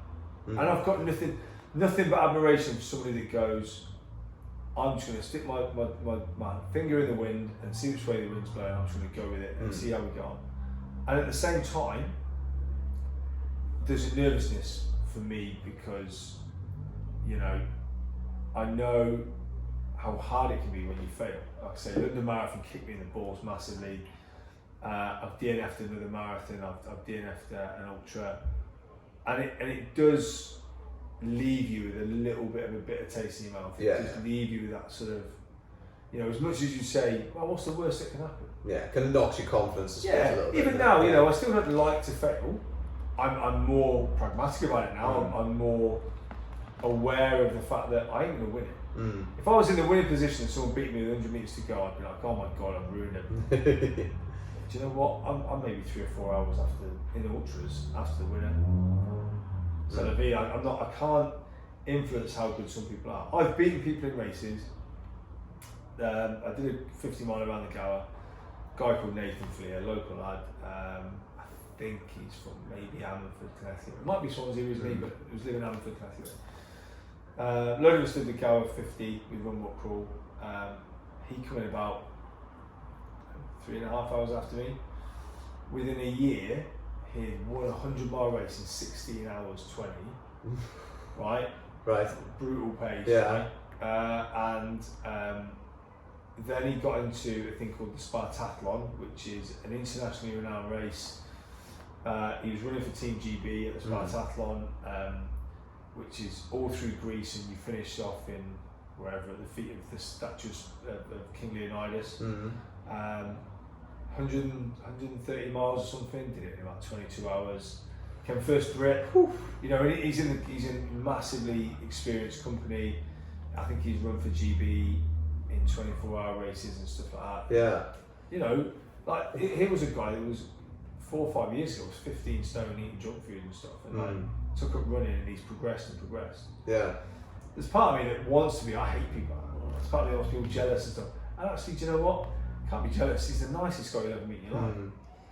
Genuinely lovely bloke. And I suppose, like you said, he's put the work in as well, isn't he? Do you know what I mean? So if you beat him at one race, but then he's kept at it, going at it, like probably, you know, every other day or like every day running, and just kept on going, and he's made those massive progressions. Like obviously when you said that 100 mile in 16 hours. Like that really hits home with me, because that 50 mile I did the other day, obviously bearing in mind, you know, my knee was a bit thing, but either way it still took me 14 hours and 44 minutes, and even without my knee it would have still taken me probably 12, 30, yeah, probably about 12 I think. You know, and it just puts it into perspective then, you know what I mean, that he's done that within pretty much the same amount of, he's done double the distance in the same amount of time. There's a company called Centurion Running, and they have got 400-mile races, and I think it's four or five 50-mile races. Super popular. The North Downs Way, the South Downs Way, the Thames Path 100 and the Autumn 100 are their 400-mile races. Some people do the Grand Slam, so they'll enter all four in the same year. They're only about 6 weeks apart as well. But the course record for one of those is like 12:10 for 100 miles. 12 hours? 12 hours. Oh my god. Yeah, something like that. It's either 12 hours 10 or 13 hours 10, 400 miles. That's unbelievable. It's like the guy that's done it, it's got like, I'm sure he's one of the race directors, it's like a sub 8 minute mile average for the whole race. Oh, that's ridiculous. How would you say that you train for that? There are races out there that people won't ever hear about. Yeah. There are 40-mile track races. There are 24-hour track races. So literally, as it says in the tin, you run around the track for 24 hours. That guy was on about Nathan did a race in, I want to say Norway. It was on a track, but it was a 300-meter track rather than a 400-meter track, which would mess with your head anyway. Which was underneath a sports stadium. Right. So it was only 9 foot high beneath a sports stadium. So I had no windows. It was only a 300-meter track, and there was only 9 feet between the track and the ceiling. Yeah. And you've got to try and run that and keep motivated for fucking 24 hours. Like, so I think he got about 20 hours in, his head went. Yeah. I mean, these guys are doing, in that 24 hours, they're hitting upwards of like 180 miles. And you can't get your head around it, because you go, how can someone be that fit? Yeah. How can someone fuel that well that they're doing that? And there are levels to every game, and my level at the minute is that I can get up, I can find the motivation to train. As I say, I've done like 1,600 miles over lockdown. I can go to the gym either as a single session or a second session in the day, and I can put myself in a position where, or I have now put myself in a position where, for the first time in probably a long time, I'm going, I'm actually quite confident about myself. Do you know what I mean? I've never been shy of confidence, but actually, you know, because of the whole social media sort of image of blokes and everything, I'm like, well, do you know what? I'm not going to be on the cover of Men's Health anytime soon, but in my demographic of people my age, I'm doing all right. Do you know what I mean? And Swansea's got a great fitness community. Like, I see obviously lads like you that are younger than me that are working hard. I see guys that are my age that are working hard. I see people older than me, like say Nick, who I run with, Nick Owen, I run with pretty much every day. You know, he might not be the fastest, but he's a stubborn bastard. Like, he won't give up. Yeah, keeps going there. Won't race. Yeah, won't race that's for it. shit. Like, but he'll get up and run every day. And do you know what, that's the kind of, I love that mindset, you know, like that's pretty much the one I've adopted, in the sense it's like, you know, I'm not the fastest runner by any stretch, but you know, it's just, I think that's, you know, I will push myself, like the day after that 50 miler, I went to the gym and, you know, trained chest, you know, it was a different muscle group, but you know, you're still physically, you know, like drained, aren't you, from doing something as exerting as that. And you know, all it took was my mate to ring me. He's like, this is a bit of a fucking stupid question, but he's like, do you fancy the gym? I went, yeah, sounds good.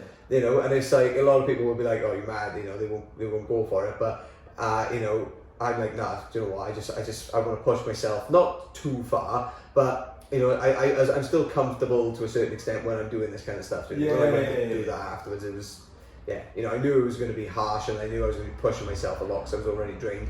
But I just thought, you know what, I'm going to give it a go. Like, I mean, you've got people out there that will say, set up for a marathon. People go, well, I think there's something like you should recover for as long as the miles that you race, or something stupid. You know, it's when you get to that distance. And I'm like, hang on, I'm not resting for 25, 26 days. Yeah.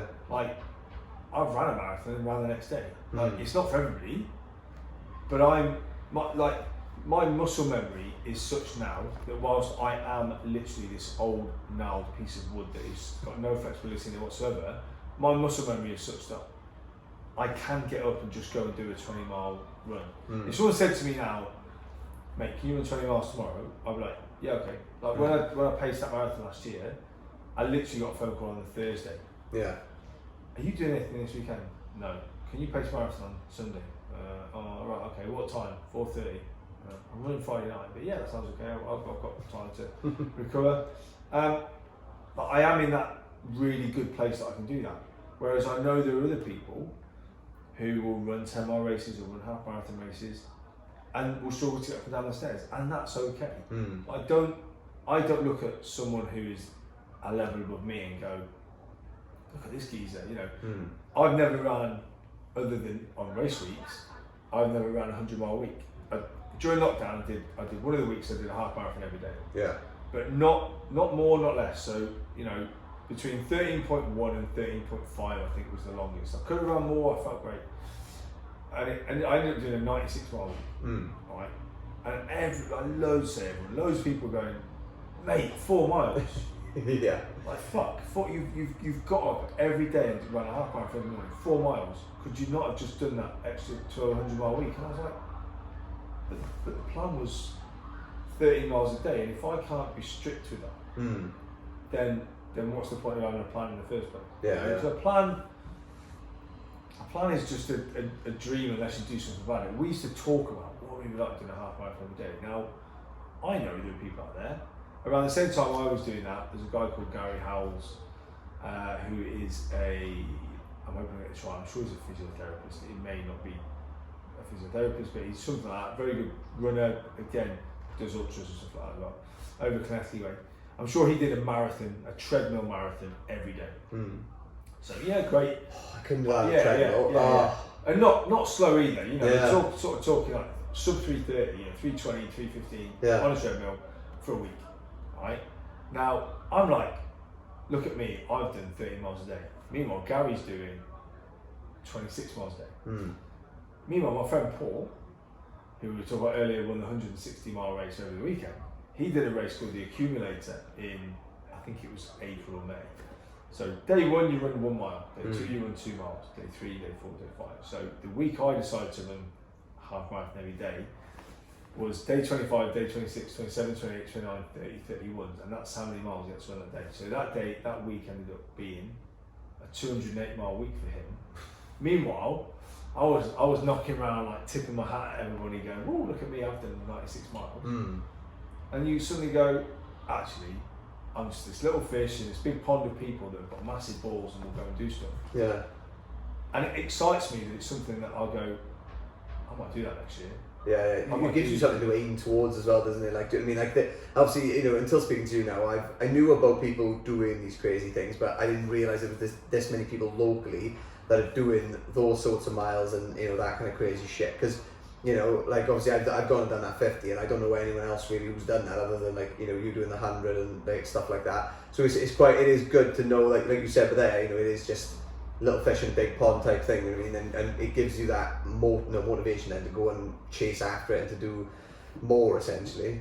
I did the first ultra I did, as I said, was a 40-mile road race. Approached it like a marathon, went off at a ridiculous 8-minute mile pace. How hard can it be? Got to 30 miles, was on my ass, proper on my ass. But at the start of the race director was like, there was maybe 25 of us there, and there was this really athletic looking older lady. You know, she had the sort of 3/4 leggings on. You know, she looked as though she knew how to run. And the race director's gone, oh, you know, look, just want to say a really massive well done, don't embarrass her to Rosie, something like that. Like, today's her 300th marathon and ultra marathon. And I was like, holy shit. And I looked straight at this woman, right? And I was like, bang. And then this other little sort of doddering old woman came around from behind her and was like, I told you not to say anything. And I was like, what? Hang on. What's it? This is your 300th marathon? She's like, yeah, because it's my birthday today as well, and I've run a marathon. She had just been to, there was like some sort of marathon festival where they ran 5 marathons on the belt. Like, it's my 6th marathon this week, or marathon launch this week. And I was just like, I couldn't feel any more inferior than I do now to a nearly 60-year-old woman. But she was like, but this is my thing. This is what I do. You know, you'll hit these numbers soon. I mean, I've done, I think all told, I have probably hit 50 marathons and ultras. Probably could have and should have done more. And again, like I say, a lot of that is my reluctance to constantly put upon my family to go away for weekends and, you know, follow me around and waste their Saturdays while I'm out on the Hulu. So, but I'm proud of that. You know, when I did London and failed, I didn't fail, I finished, I got a London Marathon medal. Yeah. But in my mind, it was an absolute shit show. You know, I could have happily walked away there and then and gone, why didn't I go and do something else? Ultimately, I'm glad I stayed the course. Ultimately, I'm glad I'm still running and I'm still competitive. Will I be like my friend Nick when I'm 59? Will I still be getting up at 5 o'clock in the morning and going out running? Maybe not. Do you know what I mean? And at the same time, I don't want to stop running and walk away from it, or stop any sort of training without going, do you know what? I gave it my best. There's a guy, you may not have heard of him. There's a guy called Steve Prefontaine. He was an amazing middle distance runner. I think he ran up to sort of maybe 5k in America in the 80s. Died in a car crash. But he was like, he just went balls out. It was literally everything he did was balls to the wall. He had this like cool tash, the long hair. He was this proper, you know, he came onto the running scene and everyone was like, who the fuck is this guy? He ran out of Oregon, he was a Nike athlete and all this. And he was like, you know what, to give anything less than your best, it's to sacrifice the gift. If you've got something, like one day my hips or my knees might go and I might not be able to run. So until that time comes, fuck it, I'm going to go out and run every day. I'm going to go out and I'm going to enjoy it. You know, I said about my friend earlier, you know, he was flying through the ranks in the army, he was army powerlifting, this, that and the other. And then one fatal step and he lost both his legs. And his life could have been over. I've got another friend who's a triple amputee, lost both his legs and his left arm. He's been to the Invictus Games twice. But he won a gold in the rowing. He's only got one fucking arm. But again, it's that tenacity of not giving in. He's done the race across America on a handbike. And effectively, only one of his hands is doing any of the work. He's got a fucking right arm like Popeye. But, you know, these guys, I'm like, people say, who's your heroes? And, you know, the young kids will go, you know, the Messis and the Ronaldos and the famous sports people. My heroes are people whose lives could have ended up in suicide because of just the sheer weight of what's happened to them, driving them down into the depths of depression.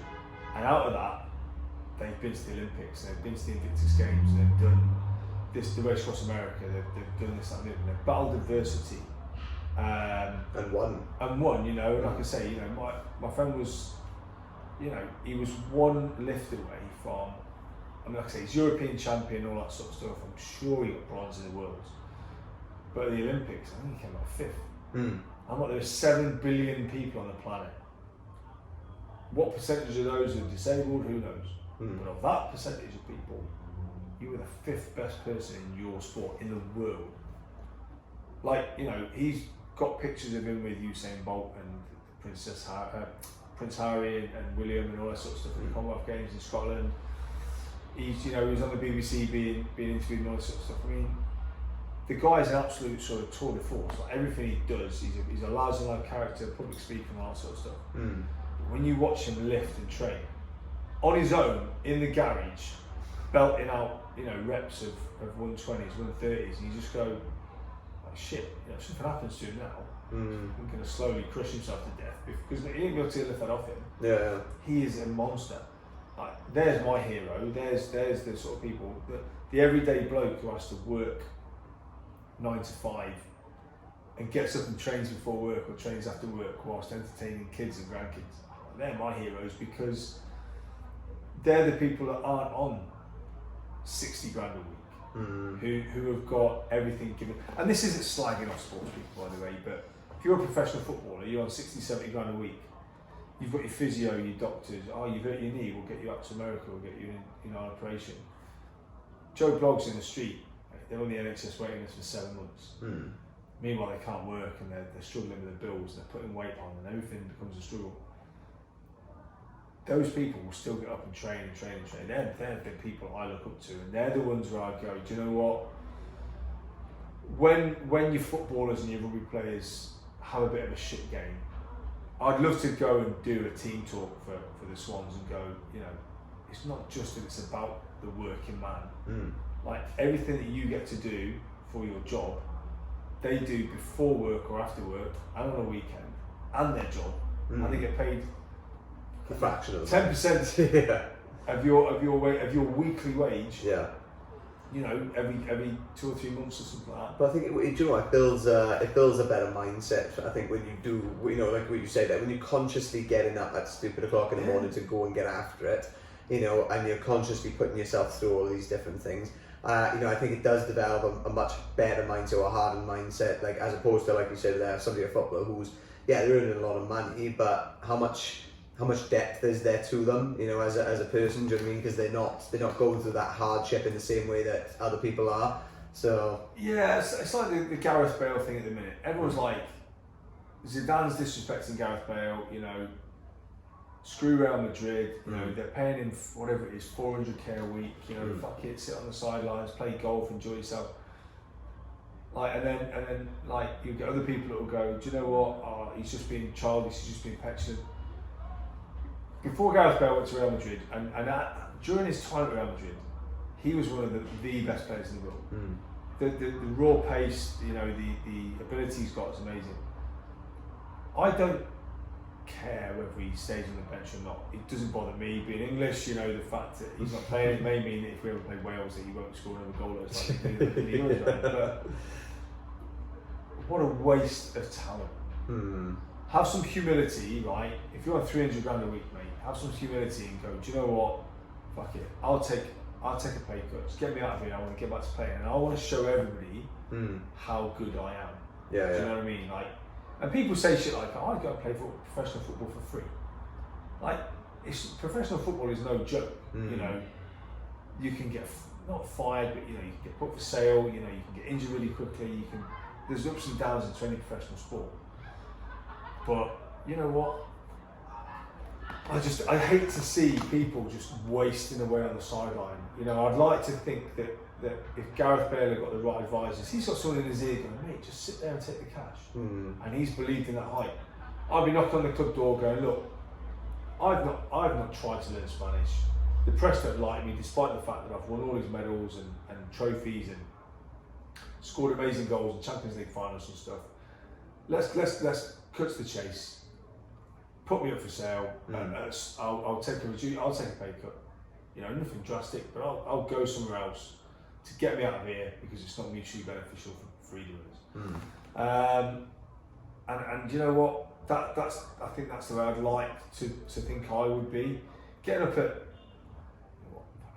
5 o'clock in the morning. Yeah, some days it's a grid. Some days, especially in the winter, I want to put my alarm on snooze and I want to go back to sleep. But when I do that, and it does happen occasionally, I will see people running later on, and I'll be so annoyed. Like even now, when I have to go to work and I have to start travelling again, you know, my head office is in Birmingham and stuff, and I have to travel about. If I can't train on a normal training morning, and I see people out running, I'm like, fuck, you know, this is awful. This is dreadful. Like I'm gonna have to. 4 more. Gonna have to go out and do something. It's massive FOMO. Yeah. I have to get back and do something. So, yeah, I mean, you know, look, there's for me, the fitness industry, the Instagram models and all that sort of stuff is it can consume you. The influencers, they can falsely represent and show everything that's wrong in wanting to be fit and healthy. And then there's people like you and I who are, you know, no one's paying me to say shit, mate. You know, if I say Maney's is a good gym, it's because I go down there. People don't mind me dragging shit about. People don't mind me writing stuff on the chalkboards, and other people will go up and go, you know, I might give that a bash. Like I've got nothing to flog. I've got nothing to influence.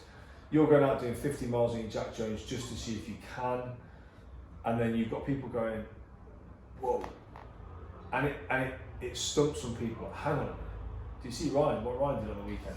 And again, it's not because you want your ego polished, but you might kickstart someone else to go, I could do that. Yeah, well, one of the main reasons I did that was that was pretty much spot on what you said there. The two kind of, one of them was to see, you know, to test myself and to just be like, yeah, I can do this, you know, and push myself beyond that kind of perceived limit or self-perceived limit. And the other one was to, like you said there, for other people to see it and to go, do you know what, well, fuck, he's gone and done that, you know, I've been running with him before or whatever, or, you know, I've run the same half marathon as him before, like, I could probably go and do that too, you know, what are the limitations of what's stopping me from doing that? Yeah, that's it, and that's the kind of message I want to promote, really. So, you know, and you know, like, obviously everything at the minute, especially for guys, you know, there's a lot has been pushed around mental health awareness and men especially, because, you know, we're terrible with our feelings and all this sort of stuff. And I don't know what it is with me, like I'm at that age now where like people are sharing videos on Facebook of American soldiers coming home or something. I'm like welling up in the kitchen, like, geez, I need to turn this off, you know, what's going on? But there are some people out there that don't want to talk about their feelings. They want to go through everything alone. They make things hard for themselves. The endorphins I get from training get me through the day. And I'm not saying that I'm not depressed. I'm lucky. I've got a loving wife. I've got a great little lad. My dog, as annoying as he is, because he steals shit and hides it around the house. And he took a block of butter on Tuesday, and we still don't know where it is, but it's somewhere. It's amazing. I've got some good mates who are reliable and trustworthy. So, you know, when I say it helps me get through the day, you know, like I'm in that love-hate relationship with my job. I love it because I'm good at it, and I hate it because I wish I could be doing something else. But, you know, I'm a round peg in a round hole, and it works.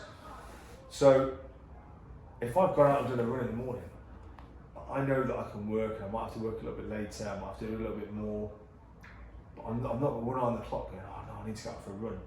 But obviously spend some time with my lad, and I need to, you know, do some reading with him or whatever.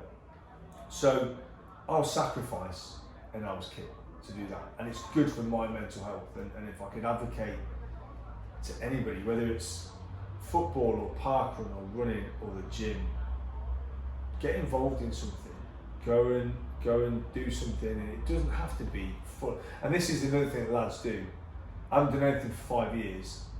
I'll go and do 100 miles an hour. I'll go and do this hot, you know, Murph. I'll just go and bang one. It'd be easy. I'll go and bang one of them. I used to be able to do pull-ups 10 years ago. Build into it. Do you know what? I still get tired walking up the stairs. I get to the top of the stairs and I'm like, what the fuck's just happened there? I'm blowing. You know, and I'm like, I ran 20 miles this morning. I can't get up the stairs. 20 stairs without blowing. But that is life. Life gets in the way sometimes as well. If you can't do it, don't stress. Your fitness will not suffer. Like, I'm going away this weekend, so I'm going to try and get 50 miles in by Friday.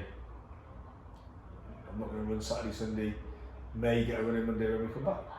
My fitness isn't going to suffer because I don't run those 2 days. If anything, I'll relax, I'll let my muscles refresh. Yeah, you'll feel better I'll for it. feel better for it, hopefully feel a bit fresher. But yeah, there's some people out there, and there'll probably be people listening that go, I'd love to get back into it. How do I get back into it?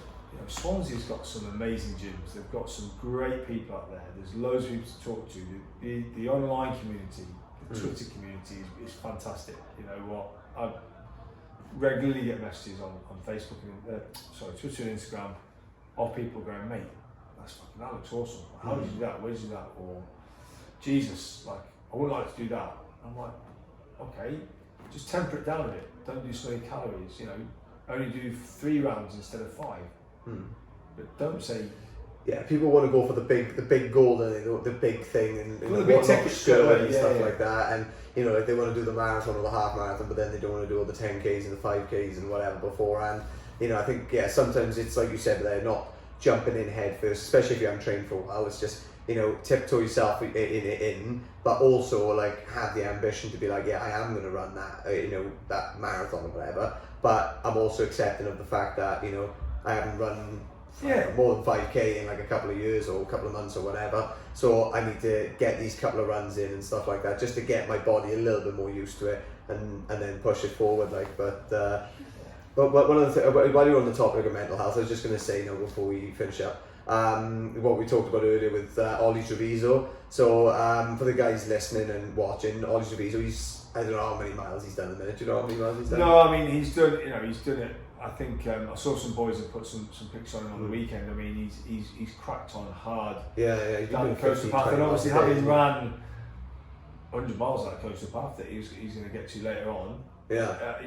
What an unbelievable effort he's put in, and raising awareness and raising money, I think for such a positive cause. And I know he's done quite well in terms of the raising of the money as well. I think he's smashed his target. So I think his brother Joe's been doing.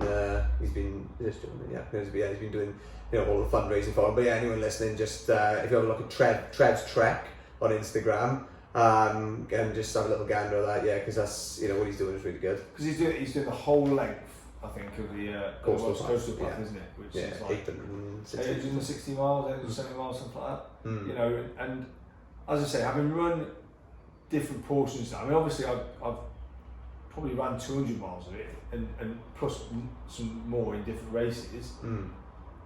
Getting up every day and walking that, but you meet people, and people, you start to talk to people. It sounds daft, you make friends while he's walking. I think people have been very generous in either sponsoring him while he's walking, or from what I saw on social media on the weekend, I saw people have been quite generous in feeding him and washing his clothes, washing his clothes and stuff. Unbelievable, you know what? And you need that. You really do. It's so important, blokes. And down here especially, I've found Swansea is quite a hard place. All these different suburbs of Swansea, Town Hills, your Mayhills, your Penlands, all over Swansea, Morriston where I live. There's blokes that will be Jack the Lad on a Friday, and sadly they will take their own life on a Sunday. And you go but he was amazing yesterday. It's like you never know what someone else is going through. You never, all the cliches, anything else. You can't judge a book by its cover. You know what? If you see a change in somebody, if they're distant, if they're not answering their phone, if they're not answering messages, if they're seeming preoccupied, do you know what? Take the initiative and ask your mate what the problem is. And if they say nothing and it continues, be persistent. Probe a little bit more and pull them to one side and challenge their behaviour. And do you know what? And I don't mean that in an aggressive way, but just go, look, let's talk. Meet them for a coffee. Meet them away from the group where they, and gain their trust so they don't feel they're going to be ridiculed. Because it is so important that we stop these things happening. I mean, I know a couple of guys through the army that have committed suicide, and sadly this year there's been a small number of people that I didn't know, but I was in the Royal Engineers and in the wider core group, I've got friends that knew people that have committed suicide, and I just, you know, I know some people think it's selfish. I personally think it's just a tragic waste of life when actually, if you talk to people, and we all say it, my phone's always on, the kettle's on, but if you know someone's struggling, have a chat with them, talk to them, you know, go and you know, like I say, you know, make a thing of it, but gain their trust and just help them out. There's so many different signposts you can give them, and yeah, you know, I think it's just something we all need to look out for each other, really. Yeah, 100%. I think we've gone on for a good while there, haven't we? That's there's a lot of information in there, to be fair, for thanks for having me on. I really appreciate it. No, thank you very much. Lovely to meet you in person. Thank you as well. So, thank you.